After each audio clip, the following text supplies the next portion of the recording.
Good morning, students. My name is Pratibha Gautam, and I am going to teach you English. And the topic is part of speech. Okay, so now let's begin.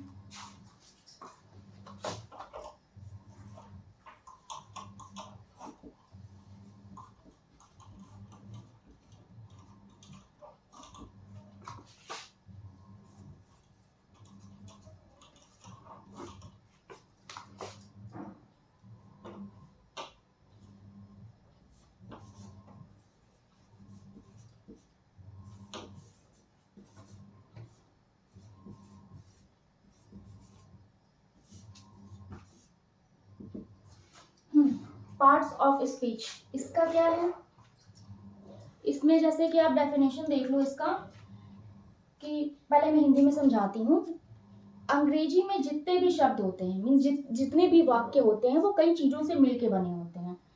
तो part of speech आपका ये है कि ये कई मतलब भागों में बटा हुआ है। इसके कई काइंड्स होते हैं, कई भाग होते हैं जिसमें ये बटा हुआ है। सबसे पहले तो आप लोग ये जान लो कि जो पार्ट ऑफ स्पीच होता है वो 8 भागों में बटा हुआ है। तो इनकी जैसे कि ये सेंटेंस, अगर कोई हम सेंटेंस बताते हैं तो वो सेंटेंस आपका है जो कई भागों में बटा हुआ है, इसी को हम पार्ट ऑफ स्पीच कहते हैं। मतलब अ पार्ट ऑफ स्पीच, उसका हिंदी क्या होता है? शब्द भेद। इसका हिंदी होता है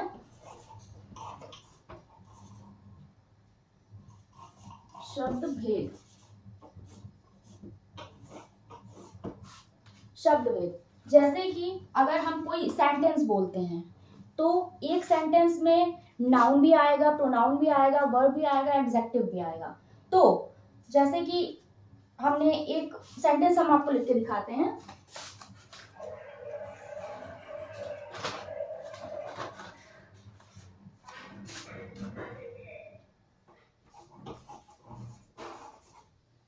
एक सेंटेंस है, Ram works in a very big company. ठीक है, तो राम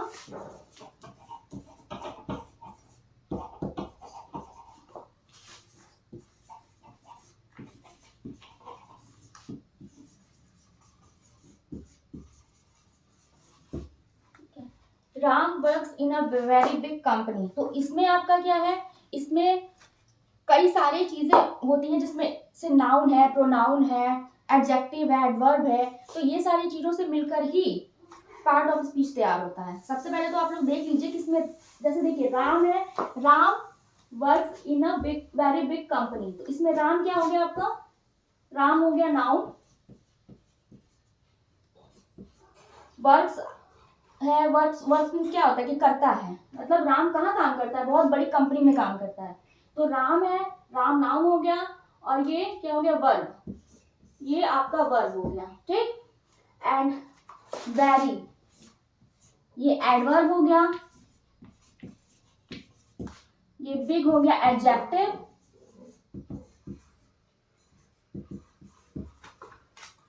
और ये देख लो कि एक जो सेंटेंस है जिसमें कई सारी चीजें हैं, फॉर एग्जाम्पल नाउन है, वर्ब है, एडवर्ब है, एडजेक्टिव है। तो ये सारी चीजें होती हैं जो मिलकर बनती हैं, जिसको हम कहते हैं कि ये पार्ट्स ऑफ स्पीच का ही एक एग्जाम्पल माना जाएगा। ठीक है, वैसे इसका जो डेफिनेशन है, डेफिनेशन इसको एक वर्ड में हम कह सकते हैं कि part of speech is just a name given to a work based on the job that it does a sentence. जिसका सीधा सीधा मतलब ये है कि ये वो वाक्य होते हैं जो कई भागों से मिलकर बने होते हैं, और इन्हीं को हम पार्ट ऑफ स्पीच या शब्द भेद कहते हैं। Okay okay, now come to the next point, and it is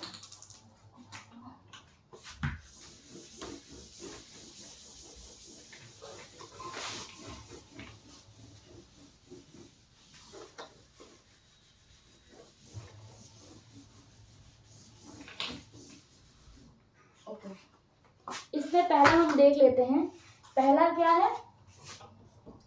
noun है। तो नाउन को हम क्या कह सकते हैं? नाउन कुछ भी हो सकता है, पर्सन, प्लेस और थिंग, कुछ भी। किसी का नाम हो सकता है, जगह हो सकता है, कोई छोटी सी चीज हो सकती है। ये तो आप लोग पहले भी पढ़े होंगे।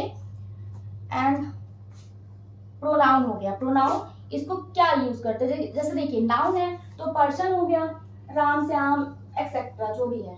एंड प्रोनाउन है, प्रोनाउन आप देख लीजिए, प्रोनाउन इसी की जगह पे यूज होता है, इसी की जगह पे यूज होने वाला है। जैसे ही, शी, इट, ये तो आप लोग जानते होंगे। तो इसको अगर हम डिस्क्राइब करेंगे तो एक एक लाइन में हम डिस्क्राइब करेंगे। जैसे कि अब देखिए नाउन है, तो noun is a name of a person, place, animal और थिंग, बस यही होता है। तो इसके उससे ये हुआ कि अब प्रोनाउन की जगह पे ही, शी, इट ये सब आएगा। तो और एडजेक्टिव हो गया, नहीं नाउन हो गया राम, श्याम, सीता, गीता, एनीथिंग, जो भी नाम हो गया, पर्सन हो गया, लखनऊ हो गया, सीतापुर हो गया, गोरखपुर हो गया, ये सब एक तरीके का नाम है जो ये नाउन के अंदर आता है। ही, शी, इट ये सब प्रोनाउन के अंदर आएगा, ये आप लोगों ने पहले भी पढ़ा होगा। And the third thing is adjective.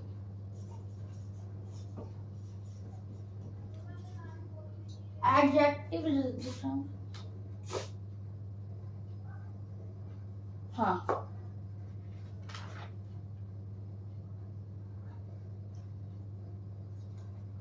Adjective ये डिस्क्राइब किसको करता है, नाउन या प्रोनाउन को या किसी की विशेषता को बताना एडजेक्टिव होता है। कि सपोज दैट हम किसी की विशेषता को बता रहे हैं, जैसे देखिए आपने पहले बताया था Ram works in a very big country, तो बिग क्या हो जाएगा, बिग, बड़ा, छोटा, ये सब इसका जितनी भी विशेषता है वो एडजेक्टिव में आती है। And the fourth thing is verb. Verb means संज्ञा। तो संज्ञा का सीधा मतलब यही होता है कि हम क्या काम कर रहे हैं। जैसे कि कोई पढ़ रहा है, कोई खेल रहा है, कोई घूम रहा है, एनीथिंग, कुछ भी, तो वो जो भी काम कर रहा है, जो हम काम कर रहे हैं, वो चीज ये हो जाएगी कि वो मतलब वर्ब में आ जाएगा। कोई भी एक्शन हो गया, रिलेशन हो गया, प्रोसेशन हो गया, तो जो भी काम कर रहा है, या तो वो पढ़ रहा है, लिख रहा है, घूम रहा है, खेल रहा है, तो कुछ भी हो जाएगा, तो वो आपका वर्ब में ही आएगा। लाइक जैसे देखिए हमने लास्ट एग्जाम्पल जो बताया था उसमें क्या है, Ram works in a very big country, तो वर्क, वर्किंग, प्लेइंग, ये सब इसके एग्जाम्पल्स हो जाएंगे।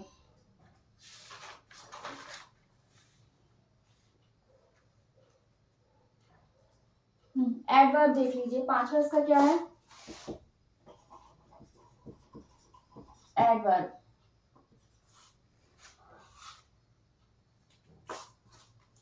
जो शब्द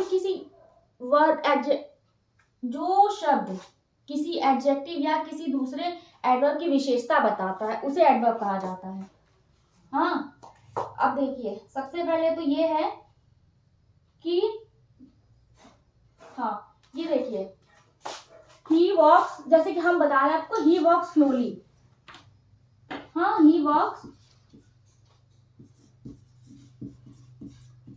वेरी स्लोली। तो देखिए यहाँ पे ये है कि ही वॉक्स वेरी स्लोली, तो ये यहाँ पे क्या है, वो चल रहा है, और ये क्या हो जाएगा, वेरी स्लोली। तो जो इसमें विशेषता क्या है कि वो बहुत धीरे चल रहा है। ही वॉक्स स्लोली, ये भी हो सकता है ही वॉक्स स्लोली मतलब वो धीरे चल रहा है, और ही वॉक्स वेरी स्लोली दैट मीन्स कि वो बहुत धीरे चल रहा है। तो इन दोनों वाक्य में थोड़ा सा अंतर है, और इसी अंतर को हम एडवर्ब कहेंगे। ठीक है, now preposition.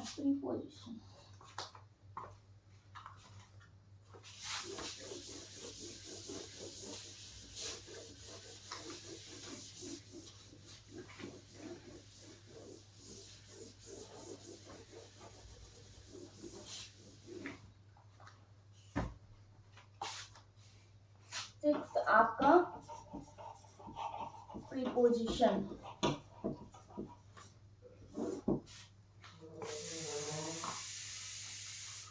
Word place before noun और प्रोनाउन सो इट्स रिलेशन।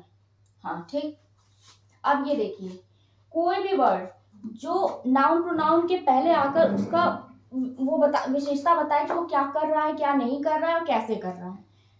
जैसे कि देख लीजिए,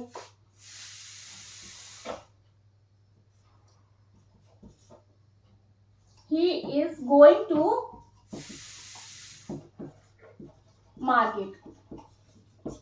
तो he is going to market, ठीक। इसमें ये क्या हो रहा है, ही इज गोइंग मार्केट भी हो सकता है and he is going to market ये लगा हुआ है। तो ये सारे सेंटेंस में जो टू हो गया आपका, ये प्रीपोजिशन हो गया। इसका पूरा मतलब जो डेफिनेशन होगा, वर्ड प्लेस बिफोर नाउन और pronoun shows it's relation. That means कि इस पूरे वाक्य में जो ये टू है, ये वैसे तो ये वाक्य ये भी हो सकता है, he is going market, going to market, sorry. तो जो इसमें टू है, तो ये यही आपका प्रीपोजिशन हो गया। And the seventh one is conjunction.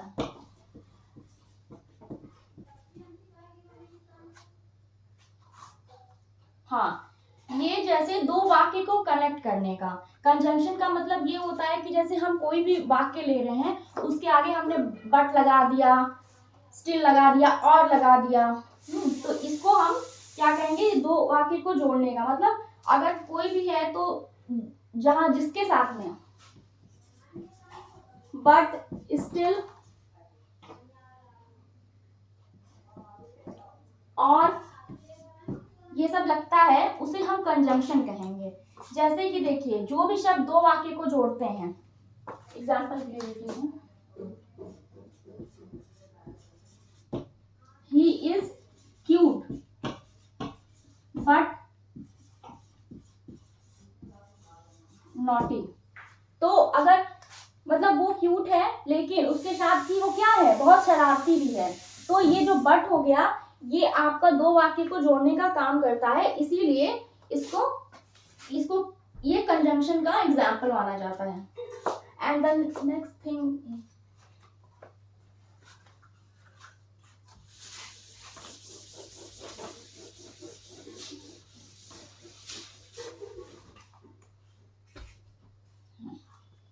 And the last one is interjection. अब इंटरजेक्शन में आप देख लो, ये एक तरह से किसी चीज को, अपनी भावनाओं को एक्सप्रेस करने का एक तरीका होता है। जैसे कि कोई है तो कोई बहुत उदास है, कोई है तो बहुत खुश है। तो इसकी जगह पे जैसे कि अगर हम कोई भी मतलब सेंटेंस होता है, तो उसको पढ़ के ये पता चलता है कि सामने वाला इंसान या तो बहुत दुखी है, या बहुत खुश है, या बहुत मतलब उदास है, जो भी है मतलब, तो उस हिसाब से होगा। या कोई बहुत बहुत सरप्राइज है किसी चीज को लेके, तो उसका मतलब होता है। अब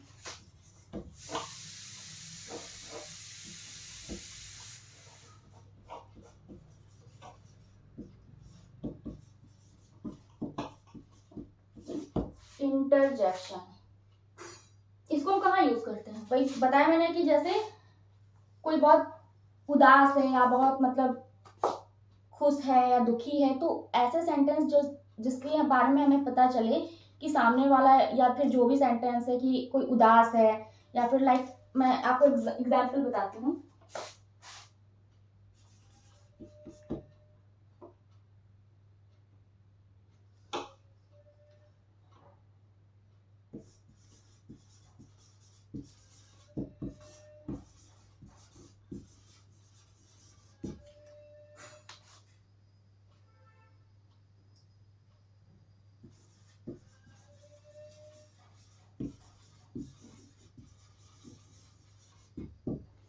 Ram is very sad because he fail, मतलब वो अपने एग्जाम में फेल हो गया, तो इस वजह से क्या है, वो बहुत उदास है, यानी दुखी है। तो ये जो सैड सैड हो गया, हैप्पी हो गया, सरप्राइज हो गया, अगर किसी सेंटेंस में ये सब आ जाता है, तो दैट मीन्स यही होता है कि इंटरजेक्शन है, ठीक है। हाँ, एक और एग्जाम्पल मैं आपको बता दूं, जैसे देखिए,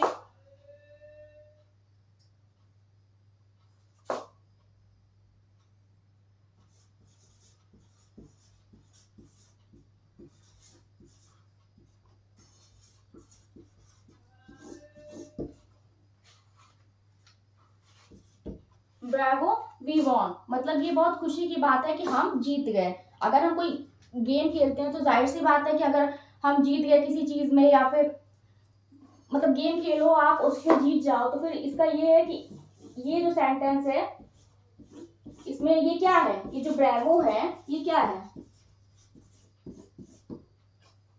ये एक तरीके का इंटरजेक्शन है। तो कहने का मतलब यही है कि अगर हम किसी चीज में अपनी मतलब भावनाओं को दिखाते हैं कि हम बहुत खुश हैं या दुखी हैं या फिर बहुत उदास हैं या फिर सरप्राइज हैं किसी चीज को लेके, तो इसको हम ये कह सकते हैं कि ये इंटरजेक्शन है। ओके।